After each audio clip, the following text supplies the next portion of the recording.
Eili. Bertemulagi dengan saya, Sibule Kristen Sedunia. Saya nyambi jadi pembuka di channelini.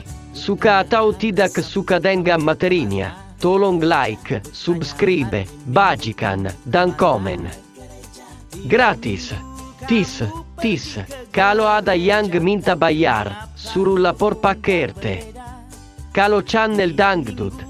Campur Sari, Masak, Bisanda like, subscribe, bagikan, dan komen, kenapa channel ini tidak, apapun materi videonya, peling utama, baka sendiri Alkitabmu supaya mengerti dan tidak ISIS. Ikut sana, ikut sini.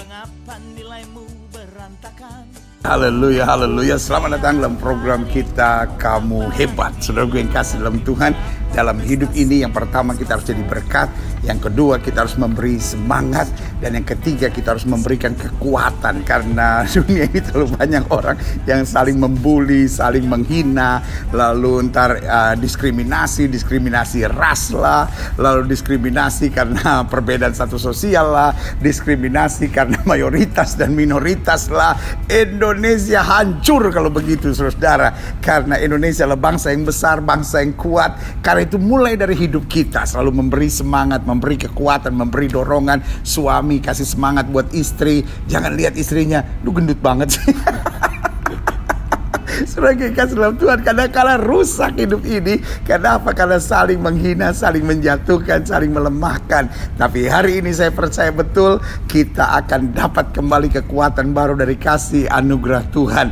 Karena itu jangan lupa saudara yang merasa program ini jadi berkat, kirim jempol saudara, like ya kan, lalu kemudian share. Ini yang paling penting ke WhatsApp grup saudara, kepada grup-grup Telegram saudara, lalu kepada grup-grup lain ya kan, dan juga di media-media sosial saudara sekalian. Haleluya.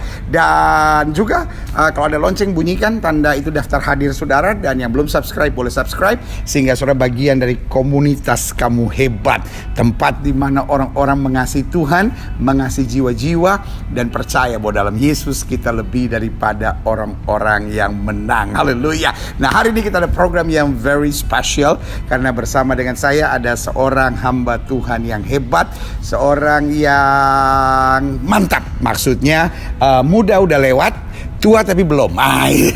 Itu yang apinya paling luar biasa. Bersama dengan saya ada Pastor Philip Mantova. Haleluya. Pastor Philip, terima kasih. Selamat datang di program Kamu Hebat. Apa visi Tuhan untuk tahun ini, 2021 ini? 2021 buat gereja kami disebut sebagai The Year of Praise and Provision. Tahun pujian dan penyediaan. Bukan berarti memuji Tuhan supaya disediakan sesuatu. Memuji Tuhan itu bukan supaya. Memuji Tuhan itu karena Tuhan itu baik, karena Tuhan layak untuk terima puji-pujian. Tetapi hidup orang yang memuji Tuhan pasti ada di tangan Tuhannya yang dia puji. Amin. Tuhan kita itu pemelihara sejati. Jadi pasti ada penyediaan Allah yang di luar dugaan. Mata kita nggak lihat, telinga belum dengar. Tuhan sudah siapkan untuk kita semuanya. Jadi jemaat, nggak usah khawatir. Percayakan hidup pada Yesus. Tuhan Yesus tidak pernah mengecewakan. Amin. Nah, ini banyak persoalan di luar. Karena kita pendeta-pendeta biasa kan ada tahun kemenangan, ada tahun kedahsyatan Tuhan, ada tahun mujizat. Lalu ada bilang, ini pendeta-pendeta apa sih nama-namain tahun gitu. Nah, menurut Pastor Philip gimana nih? Apakah itu berarti pendeta-pendeta nggak cocok? Apakah pendeta-pendeta salah dengar dari Tuhan? Kalau dia dengar dari Tuhan yang sama, kenapa beda-beda? Asal Alkitabiah semua itu saling melengkapi kan. Kita mau bicara tentang tahun pujian, juga ujungnya kemenangan. Mau bilang tahun kemenangan, bagaimana mungkin terjadi kalau hatinya mengeluh doang? Mengeluh kalau orangnya bersungut-sungut, kan harus memuji Tuhan. Jadi sebenarnya saling melengkapi. Jadi intinya itu visi pelayanan pribadi, bukan harus memiliki semua. Perasaan atau feeling dan DNA daripada gereja yang digembalakan itu sedang dituntun kemana? Kan masing-masing beda. Kalau kita punya anak 3, masing-masing ada sifatnya. Jadi sifat gereja tersebut cocok dengan temanya. Nah, jadi buat saudara-saudara yang suka ngeritik gak jelas ya kan, sekarang sudah ngerti bahwa yang namanya visi gereja kan setiap orang beda-beda dong. Jadi misalnya orang tanya kepada Pastor Philip, gereja gembala ini, gereja pendeta ini, gereja Mawar Sharon yang digembalakan ini arahnya kemana ya kan? Jangan oh ya ikut gereja lain. Artinya setiap gereja punya visi tersendiri, karena Alkitab juga bilang kalau aku petinju bukan petinju yang sembarang saja memukul. Nah, ya kan, jadi setiap gembala justru kalau dia ikut gereja lain itu aneh. Justru kalau ya visi gereja kita sama seperti gereja sebelah. Gak bisa. Sehingga setiap hamba Tuhan punya visinya untuk mengarahkan jemaatnya dalam kemuliaan Tuhan. Dan buat gereja Mawar Sharon, yakin betul bahwa visi gerejanya adalah the year of praise and provision. Nah, kita ngobrol-ngobrol sedikit tentang akhir zaman, karena semua orang sekarang lagi bicara akhir zaman. Menurut Pastor Philip, yakin gak bahwa ini adalah akhir zaman? Yang pasti tidak lebih awal lagi. Ya. Hari sudah tidak dini. Artinya Tuhan berkata Tuhan akan datang di waktu yang tidak kita duga. Ya. Meskipun kita jangan sekali-kali mencoba untuk memprediksi waktu, hari, bulan, dan tahunnya. Ya. Karena Yesus sendiri merendahkan hati dan berkata hanya Bapa yang tahu. Meskipun Yesus Maha Tahu aja nggak so tahu. Ya. Ya. Jadi karena itu kita harus tahu diri. Ya. Yang pasti dengan kejadian-kejadian yang ada hari demi hari, nggak usah kejadian pun, nggak ada terjadi sesuatu apapun, hari semakin malam. Ya. Hidup kita nggak semakin mudah. Zaman nggak semakin dini. Ini sudah betul-betul akhir zaman. Kan dari dulu orang-orang berkata akhir zaman, mana Tuhan nggak datang. Alkitab juga sudah menubuatkan orang begitu yang suka mencemooh, memaki firman Tuhan dan berkata, akan timbul pengejek-pengejek kata Alkitab. Betul sekali. Jadi kalau bahasa sekarang akan timbul haters gitu. Jadi kita memilih untuk berada di sisi yang hidup, sadar, berjaga-jaga dan waspada. Mawas diri, tiap hari mencari buah-buah Roh Kudus. Hidup sesuai dengan standar kudus. Bukan berarti merasa suci sendiri, tetapi hidup di dalam firman Tuhan. Saya rasa itu aja kita sudah sadar kok. Semakin mengerti, semakin merasa hidup ini pendek dan sementara. Zaman ini semakin berakhir. Nah sebagian bilang bahwa ini ada kita di bagian terakhir ya akhir zaman. Bagaimana menurut Pastor Philip? Saya yakin kita nggak bisa main-main lagi melihat segala sesuatu yang terjadi di dunia ini, di bumi ini. Meskipun dari zaman dulu, contohnya waktu World War II, Perang Dunia, Hitler, semua orang merasa Hitler lah antikristus. Semua orang bisa merasa inilah kiamat akhir dunia. Tetapi akhirnya juga lewat, lalu menjadi lalu puluhan tahun kemudian juga Tuhan belum datang. Tapi kalau kita melihat hari ini tanda-tanda sekarang, bolehlah kita yakin bahwa ini adalah akhir dari akhir zaman. Tapi kita juga nggak usah menentukan kejadian tertentu. Yang penting Injil diberitakan ke setiap makhluk sampai ke ujung bumi. Itu tugas kita. Waktunya biarkan terserah Tuhan. Tapi kalau kita jujur melihat, lepas daripada kondisi sementara, tanda-tanda zaman sekarang ini, dunia masa bisa lebih terpuruk dari ini? Dari itu aja kita bisa merasakan curiga, tanda kutip, suatu perasaan peka. Kayaknya memang kita ini berada di last chapter sih. Last chapter itu bulan, hari, atau tahun, atau hanya minggu, kita nggak tahu. Tapi jangan main-main dengan hidupmu. Dan itu pesan itu yang paling penting, jangan main-main. Iya. Tadi Pastor Philip sempat singgung tentang ada pembahasan bahwa Hitler adalah antikris. Kalau sekarang orang bilang vaksin adalah antikris. Ada orang tertentu merasa tetangganya antikris. Ya mungkin mungkin orang punya interpretasi sendiri-sendiri. Udah nggak usah panik, tenang aja, pikiran objektif. Nanti kalau panik jadi yang pasti sudah sering istilah antikris dikenakan pada sesuatu atau seseorang. Ya kalau orang takut hantu, kemana-mana kresek-kresek gitu rasa ada setan. Lalu kucing lagi jalan di atap merasa itu ada roh, ada kuasa gelap. Kalau orang sudah fokusnya di situ saja, dia akan sugesti segala sesuatu jadi antikristus di kiri kanannya. Menurut saya sih kita wait and see, tenang aja. Itu pasti terjadi, tapi yang harus diwaspadai roh antikristus yang sudah ada di dunia. Yang sudah ada. Sekulerisme, norma-norma yang semakin anti dengan firman Allah. Lebih susah jadi orang benar di dunia daripada orang kacau. Iya, zaman sekarang mau jadi orang konservatif atau orang yang konvensional secara pernikahan aja dikecam banyak orang, berwawasan sempit. Untuk segala. jadi orang jahat butuh 5 menit, tapi untuk jadi orang baik belum tentu 5 tahun cukup. Betul. Tapi ngomong-ngomong suara hantu, orang-orang sekarang lebih takut sama suara batuk daripada suara hantu. Karena orang sekarang kalau dengar batuk langsung darah Yesus. Dan repotnya para pendeta kebanyakan punya penyakit batuk. Terus saudara, kenapa? Kebanyakan ngomong. Apalagi kalau hari Senin. Hari Senin rata-rata semua pendeta batuk. Karena hari Minggunya khotbah. Nah, Pastor Philip, mungkin saya juga sepakat bahwa ini adalah last chapters gitu dari akhir zaman. Nah, menurut Pastor Philip, apa tanda-tanda yang menyatakan ini? Bahwa kasih manusia menjadi dingin, lalu betul-betul yang namanya dunia nggak bisa lagi membedakan yang mana tangan kiri, tangan kanan, lebih parah dari Niniwe zaman dulu. Lalu Gak bisa bedain laki sama perempuan juga itu. Laki-laki dikawin sama laki-laki, perempuan dikawin bukan tangan kiri sama tangan kanan. Betul. Sekarang gak bisa bedain mana laki mana perempuan. Moral itu salah satu measurement atau tolak ukur atau kehancuran akhlak. Lalu belum lagi bener kata Alkitab ya, seperti zaman Nuh. Betul. Kembali lagi ke situ, lalu lebih parah lagi. Dan sekarang jadi sah. Selain itu saya lihat juga yang saya perhatikan adalah sakit bersalin di bumi secara environment juga, secara kondisi moral. Oh iya benar juga, ini kayak sakit bersalin ya. Lalu sekarang bicara tentang dunia, bumi, bangsa lawan bangsa, wah mutakhir sekali semua peralatan senjata, semua orang punya nuklir nih. Jadi kalau zaman dulu, zaman perang pakai pedang gitu, mungkin orang nggak bisa pikir kiamat itu segera terjadi karena perang dunia. Tapi kalau sekarang orang mau perang beneran, udah satu tombol aja mati semua. Iya. Jadi saya rasa. Dan sekarang nggak usah pakai senjata. Dari sini kita udah lihat lebih parah perang biologi ini kan. Betul. Satu virus bisa bikin stop dunia ini kan. Saya nggak bicara tentang kedatangan Tuhan, kita nggak tahu kan. Tapi kalau orang mau habisin bumi itu sekarang itu lebih easy dari zaman dulu. Jadi itu aja harusnya membuat kita berpikir kita paling tidak sudah bukan lagi di chapter awal atau tengah. Kalau bicara tentang akhir zaman, kita itu jangan main-main dengan kehidupan. Kita betul-betul berada di ujung tombaknya. Gak usah bicara sisi Tuhan, dari sisi manusia aja kelihatan. Mau habisin itu gampang sekarang.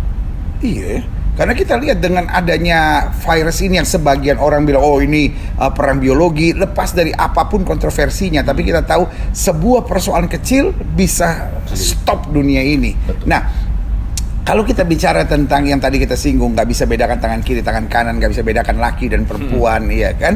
Nah, di Amerika kan ada hukum dan sekarang sedang ditularkan kepada beberapa negara, yaitu civil union. Nah, iya. Jadi bukan by marriage. Jadi banyak tokoh-tokoh gereja, tokoh-tokoh agama tidak setuju dengan marriage atau pemberkatan nikah antara pria dan sama pria jenis. atau wanita dan wanita. Tetapi akhirnya bikin civil union. Nah, bagaimana pandangan Pastor Philip? Semakin kreatif lah, namanya dosa, lalu pikiran-pikiran yang antikristus, segala sesuatu jadi dilegalkan. Dengan istilahnya aja yang berbeda-beda. Istilahnya aja berbeda-beda, udah ganti baju tetapi sebenarnya dalamnya orangnya sama. Kalau namanya roh antikristus kemana-mana juga mau mematahkan firman Allah. Jadi saya lihat memang dunia ini nggak bisa lebih rusak lagi, udah sangat rusak sekarang. Tinggal tunggu waktu aja jikalau tidak ada gereja, nggak ada lagi suara nurani. Jangan-jangan 10 perintah Allah pun dibolak-balikan, membunuh boleh asal. Menurut saya sekarang sudah banyak yang begituan, aborsi lah dan sebagainya. Tinggal tunggu waktu aja. Aborsi istilahnya apa? Reproduktif health apa-apa gitu kan, istilah sekarang yang di kalau nggak salah dari wakil presiden Amerika yang sekarang kan bilang aborsi adalah reproductive health things like that lah gitu. Saya mengucap syukur sih Pak Gilbert, karena bagaimanapun juga Indonesia masih di antrian jauh. Kita semua di sini apapun kondisi kita, kekurangan, tapi paling tidak negara kita masih diisi nurani. Dan selain itu gereja-gereja Tuhan banyak berdoa. Makanya itu yang namanya begituan lah, aborsi lah, ini itu masih dipandang sebagai sesuatu kesalahan di negeri kita. Kita lihat LGBT dulu ya kan disebut sebagai penyimpangan seksual. Di ensiklopedia manapun disebut sebagai penyimpangan seksual. Tapi saya ingat mulai tahun 80-an kalau saya nggak salah, 80 akhir, tiba-tiba mulai dirubah menjadi orientasi seksual. Jadi iblis licik untuk membiarkan dosa tapi dengan baju yang lain. Bagaimana menurut Pastor Philip? Ya, itulah pekerjaan iblis, namanya tipu muslihat. Tipu muslihat kan berisi dengan asumsi, lalu habis itu memutarbalikkan fakta. Jadi kelihatannya bolanya tadi di situ, padahal udah nggak di sana. Tapi kalau itu diangkat, lenyap. Inilah magic show-nya. Jadi iblis paling hebat gitu-gitu. Tapi kita harus kembali tetap pada protokol dari Tuhan Yesus. Kita tidak benci orangnya, tapi kita benci jubah dosanya. Nah, jangan justru sampai orangnya harus kita kasih dan kita injili. Betul. Tapi kita jangan mengubah statement kita. Apa yang benar ya benar, apa yang salah ya salah. Karena itu firman Allah, tidak tergantung sikonnya. Ya, karena kalau penyelewengan seksual lalu orang melakukannya, itu salah. Ya. Penyelewengan seksual kalau kita tegur, kita benar. Betul. Tapi kalau orientasi seksual kita kritik, kita yang salah. Jadi akhirnya justru dosanya jadi benar. Benar kata Pastor Philip, yaitu kelicikan iblis, dia menyamar sebagai malaikat terang. Makanya kalau kita hari-hari ini tidak menjadi orang yang kuat dalam firman, susah sekali hidup di dunia ini jadi benar. Apalagi anak-anak muda. Zaman dulu semua absolut kan Pak Gilbert. Ya. Mama bilang apa, papa bilang apa. Sekarang siapa bilang apa sesuatu, siapapun peduli amat. Google ada 1001 jawaban. Lalu kita lihat ke internet, selalu tidak ada yang absolut, selalu ada opini. Jadi karena itu kalau kita tidak pegang teguh pada Bible, sekarang salah juga ada teorinya. Iya. Nah, kalau kita tidak pegang teguh pada Alkitab, kita pasti akan goyang. Dan pegang teguh Alkitab aja kalau kita nggak penuh dengan Roh Kudus, kita tafsirkan sembarangan, malah jadi Farisi Taurat, kritik kanan kiri, jatuhkan orang lain, bunuh karakternya. Kita pakai Alkitab untuk membunuh. Tapi kalau kita punya Alkitab dalam roh dan kebenaran, dan juga Roh Kudus bertahta dalam hati kita, dan buah-buah roh, kasih, damai, sejahtera, sukacita, saya rasa hidup kita itu bisa jadi sinar dalam kegelapan. Jadi agama seringkali bukan lagi dipakai untuk pertobatan, tapi agama dipakai sebagai pentungan untuk mentung orang lain. Pentungan satpam. Nah, salah satu tafsirannya, ada banyak orang yang bilang bahwa di akhir zaman sepertiga dari bintang-bintang akan jatuh, dan sebagian akan tafsirkan kembali. Mungkin ini alegoris atau apapun, tapi ditafsirkannya Alkitab bilang kamu akan bersinar terang seperti bintang-bintang yang menyala di tengah angkatan yang gelap dan jahat ini. Sehingga sebagian menafsirkannya bahwa di akhir zaman ini akan ada banyak hamba-hamba Tuhan yang jatuh. Bagaimana menurut Pastor Philip? Ya, selalu ada orang-orang yang jatuh, tapi kita tinggal pilih aja, kita mau mengikuti jejak mereka atau jejak mereka yang nggak jatuh. Karena sebanyak orang yang jatuh, banyak juga yang nggak jatuh kok. Sepertiga jatuh, 2/3 masih nggak jatuh. Makanya kita mau tinggal lihat lubang donatnya atau donatnya yang kita makan. Itu ada orang bilang begitu kan, obat diet yang paling bagus adalah donat, tapi makan tengahnya. Boleh dicoba yang kosong. Nah, jadi kalau kita lihat begini, saya harus share sama Pastor Philip bagaimana pengalaman Pastor Philip di akhir zaman ini. Benar nggak ada tekanan, tantangan yang begitu berat? Karena kejatuhan kan nggak bisa hanya iseng-iseng mau jatuh gitu. Betul. Nah, apa yang Pastor Philip rasakan? Karena mungkin Pastor Philip generasi yang lebih muda dalam pelayanan, ya kan? Jadi kita mesti belajar dari yang agak mudaan dikit. Kadang-kadang kita belajar dari Tuhan, kadang-kadang kita belajar dari mudaan, ya kan? Nah, bagaimana Pastor Philip mengalaminya? Kalau kita lihat seseorang yang kita kagumi jatuh ya, kita jadi berpikir begini, wah dia aja jatuh, apalagi saya. Enggak sih, dia juga nggak harus jatuh kok, itu pilihannya. Jadi jatuh adalah pilihan. Jatuh adalah pilihan. Jadi sekalipun kalau seorang yang diurapi Tuhan, dipakai Tuhan, dewasa iman, lu kok jatuh, kok berakhir begitu? Tidak ada orang kebal. Ya, jangan trauma dengan kedewasaannya atau urapannya. Bukan itu yang membuat dia jatuh. Dia jatuh karena dosa. Nah, jangan tiru karena dosanya. Pilihannya. Iya, dan jangan tiru dosanya. Tapi jangan trauma, sekalipun dia pernah dewasa rohani, pernah dipakai Tuhan dalam hidupmu, diurapi, ya sayang sih, nggak seharusnya jatuh. Tapi kalau sampai dia jatuh, jangan trauma dengan semua yang baik Tuhan pernah lakukan lewat orang itu. Yang itu tidak membuat dia jatuh. Dia jatuh karena pilihannya, dia jatuh karena dosa. Jangan tiru dosanya supaya jangan jatuh. Jadi kita bisa berkata pada diri sendiri. Dan kalau orang berbuat dosa, orang memilih untuk hidup dalam dosa, mau dia diurapi kayak mau dia nggak diurapi, pasti jatuh. Pasti jatuh. Karena kita sama aja kalau pegang strum kan. Kata kita nggak kebal. Mau kita udah doa, mau kita udah dipenuhi bahasa roh, mau kita udah dibaptis, mau kita udah siram mandi pakai minyak urapan, tetap strum. Tetap strum. Betul. Iya juga. Ya sudah kayak itu benar juga. Ini pernyataan sederhana tapi tidak bisa dibantah. Ada banyak orang yang bilang, tapi dia diurapi Tuhan loh. Tapi Tapi kembali kalau dia buat dosa, iya kan, sama aja saudara. Sama kayak pegang strom. Mau saudara udah perjamuan suci lah, mau saudara udah bahasa roh 1,5 jam lah, pegang strom, kesetrum persis. Betul. Ini hal yang luar biasa. Nah, tapi Pastor Philip sendiri ngalamin nggak tekanan-tekanan yang berat? Ya, kita setiap hari mesti harus ingat bahwa kita itu nggak ada yang kebal. Makanya Yesus suruh kita jalan pikul salib sangkal diri itu tiap hari. Bukan seminggu sekali waktu ke gereja, tapi jalan sama Tuhan itu setiap saat. Karena kita tahu bahwa kita itu gimana pun juga hardware kita itu adalah flesh atau daging Adam. Jadi kita semuanya itu punya rekaman. Di dalam diri kita itu ada memori dosa. Jadi kita bisa loh kumat 7 roh lebih jahat. Nanti masuk ke dalam diri kita gimana? Kan payah. Jadi karena itu tiap hari kita itu membuat, it's in the small decisions you win, it's in the small decisions you fall. Di dalam keputusan-keputusan kecil dan sederhana itulah biasanya seseorang itu menang atau biasanya dia mulai jatuh. Karena itu nggak usah merasa, waduh kalau aku jatuh gimana? Nggak akan tiba-tiba jatuh. It's all in your little decisions. Di dalam keputusan-keputusan kecil yang di hadapanmu itu, belajarlah setia, meresponi sesuai dengan firman Tuhan, minta tolong Roh Kudus untuk beri kekuatan. Saya rasa kalau begitu kita nggak usah setiap sepanjang hari pagi sampai malam mikirin jangan sampai jatuh, jangan jatuh. Nggak perlu begitu. Fokus ke Yesus, bukan jatuh enggaknya. Kalau kita jalan sama Tuhan, tanpa terasa kita jalan di atas air, kita menoleh ke belakang, 20 tahun nggak jatuh. Amin. Noleh lagi, sudah di sorga dalam kekekalan, ternyata hidupku memuliakan Allah. Fokus ke Tuhan. Hanya karena bersandar pada Tuhan. Bersandar pada Tuhan. Nah, Pastor Philip sendiri ngalamin nggak di akhir zaman ini banyak tantangan dalam pelayanan? Banyak sekali tantangan itu bisa dari luar, tapi juga bisa dari dalam. Ya. Di dalam kita itu ada pengkhianat namanya tubuh dosa. Nah, kita yang tadi saya sudah katakan itu saya nggak perlu bahas lagi sekarang. Tapi juga ada tantangan bisa gampang dari luar. sombong, bisa gampang terikat dengan dunia ini. Iya. Sombong sih pasti kadang-kadang meletup di dalam diri kita tanpa kita sadar. Tapi setiap letupan itu bukanlah penghakiman Tuhan. Setiap letupan itu sebuah peringatan, nih, lu masih bisa begini. Masih Dan bisa kita tetap harus memilih, mau dengar suara itu atau dengar suara Tuhan. Dan biasanya orang di sekeliling kita, jikalau kita itu punya orang-orang yang kita sudah menaruh diri kita di tengah orang-orang yang kita bisa percaya, maka orang-orang itu khususnya di dalam rumah kita, mereka akan ingatkan, kamu kok gitu sih, kok ngomongnya begini. Nah, pada saat peringatan awal itulah cepatlah kita. Tapi banyak orang kalau udah semakin naik kan udah nggak bisa diperingati.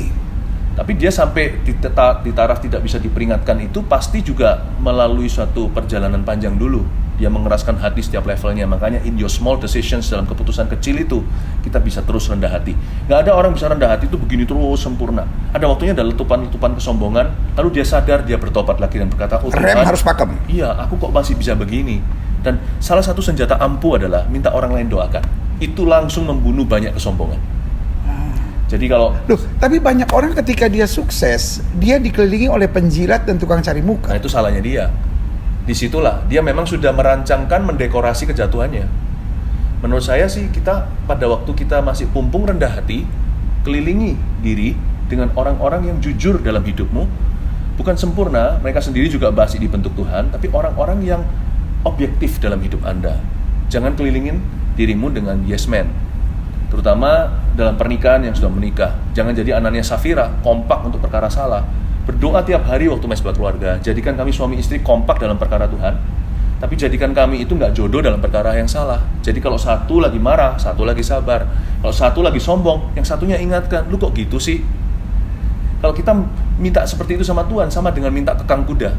Supaya nggak dengan tali les kita itu dipaksa untuk datang mendekat. Saya selalu minta sama Tuhan, buah roh ke-9, self-control. Buah roh itu nggak hanya pada diri saya bisa minta itu, dan Tuhan taruh di orang sekeliling dan kanan kiriku. Self-control itu yang paling penting. Ujilah dirimu sendiri, kata Alkitab. And let other people control you as well. Makanya saya juga bersyukur kenal dengan Pak Gilbert.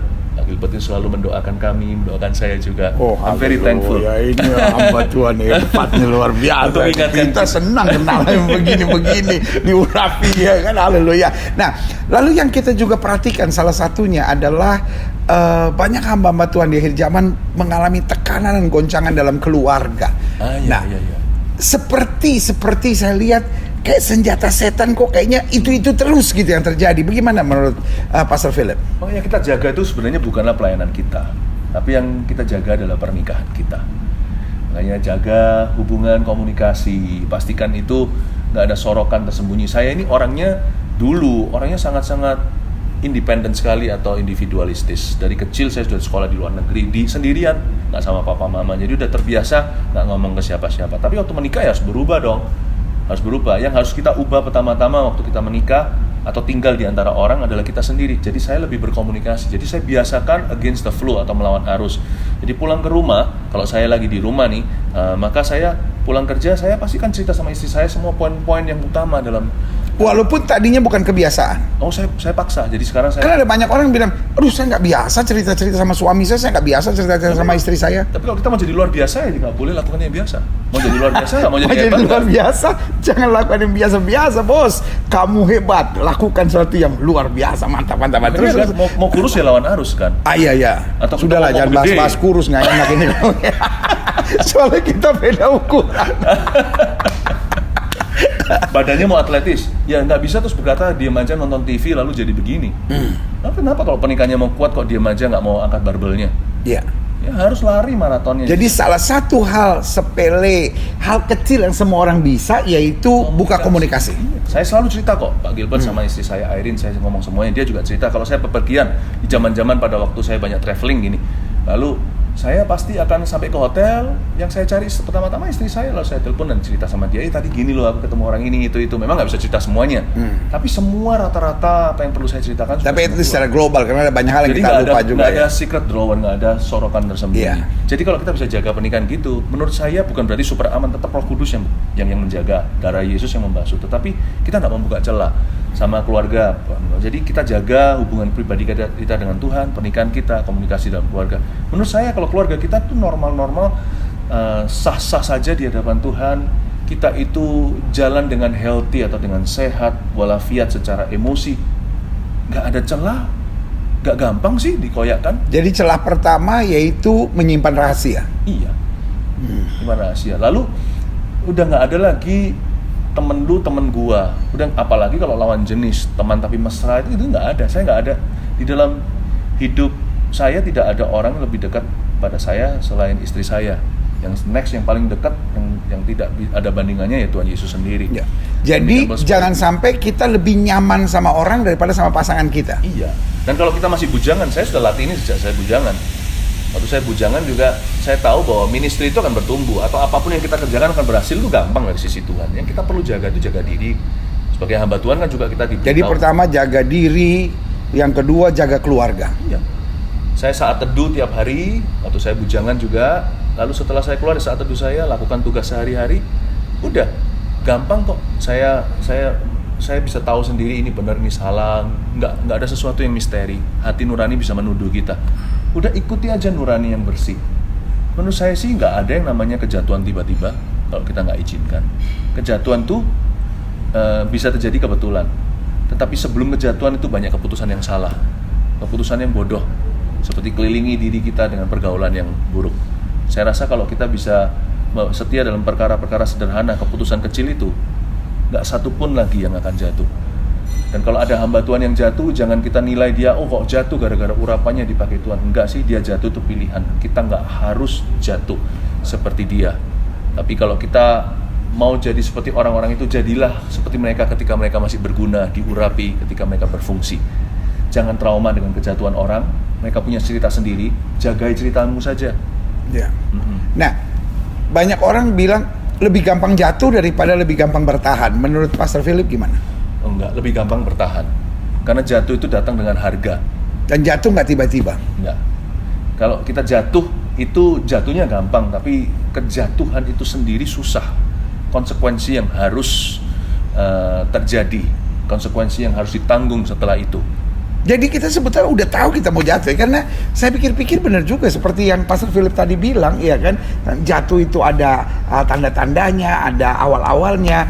Jadi saya ingat-ingat waktu dulu kecil-kecil kita kan suka main apa tuh jet coaster, iya kan? Kan sebelum kita jatuh kan mesti naik dulu kan, sebetulnya kita udah berasa nih, ini sebentar lagi mau jatuh nih, tiba-tiba gelek. Dan waktu dia jatuh udah nggak bisa direm lagi. Nah, tadi seperti Pastor Philip bilang, mulainya dari ada banyak rahasia, lalu mulai nggak terbuka, lalu mulai nyaman dengan orang lain, lalu kita dikelilingi dengan pergaulan yang keliru, dan itu akan membuat otomatis jatuh.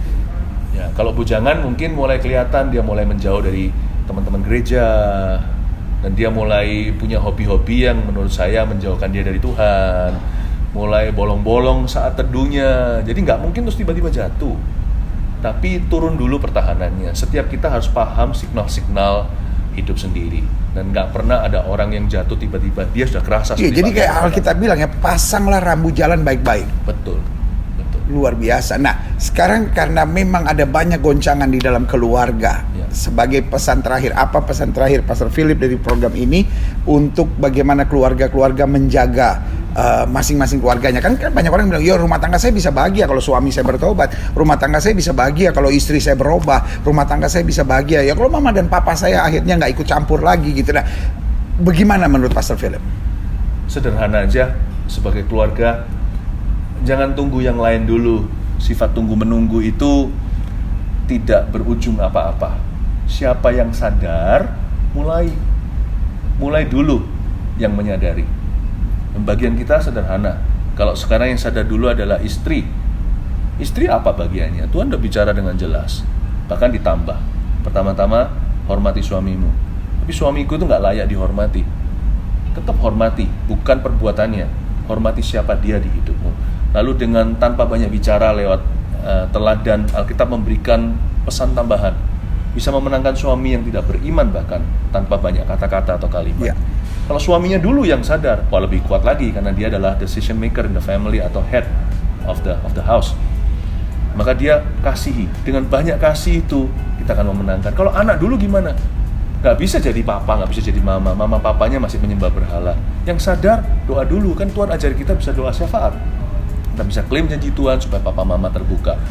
Dan khusus bagi Anda, selain doa, keluar dari kamar doa Anda, jadilah anak, hanya jadilah anak aja. Hormati orang tuamu. Ya, hormati mereka sekalipun mereka ada keputusan yang salah. You ought to honor them. Honor, tetap harus menghormati mereka. Nanti lewat honor itu Tuhan pakai. Lalu nanti mereka akan berubah dan mereka berkata, kok bisa begini ya anak kita. Tuhan bisa pakai apa saja. Siapa yang sadar, yang mulai dulu. Dan lakukan bagianmu sesuai firman. Ada kuasa dalam firman doa. Waktu kita lakukan firman, Tuhan beserta. Keluarga itu dimulai. Hopefully semoga mulai dari papa dulu. Amen. Seperti Yosua katakan, aku dan seisi keluarga aku melayani Tuhan. Tapi kalau nggak ada papa, mama pun jadi. Kalau papa mama juga masih belum mau, anak-anak pun bisa dipakai Tuhan. Gideon itu yang memutarbalikkan seluruh tradisi family-nya.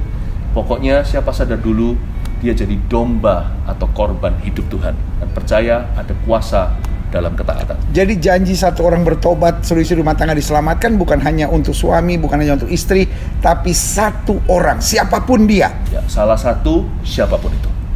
Wow, luar biasa. Saudara yang kasih dalam Tuhan, hari ini perbincangan yang sangat luar biasa bersama dengan hambanya, seorang hamba Tuhan yang jadi berkat di mana-mana, Pastor Philip Mantova. Kita sudah bicara tentang akhir zaman, kita sudah bicara tentang antikris, kita juga sudah bicara tentang rumah tangga, kita juga bicara tentang kejatuhan.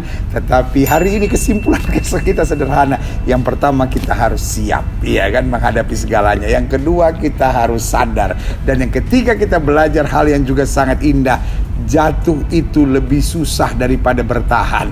Jadi karena itu, ambil keputusan untuk tetap bertahan, ambil keputusan untuk setia, ambil keputusan untuk menjadikan Yesus segala-galanya dalam hidup kita. Karena hanya dekat Tuhan saja jiwa kita tenang. Saudaraku yang kasih dalam Tuhan, saya Gilbert Lumoindong bersama dengan Pastor Philip Mantova mengingatkan buat setiap saudara sekalian, kamu hebat. Sampai berjumpa program berikut. Haleluya.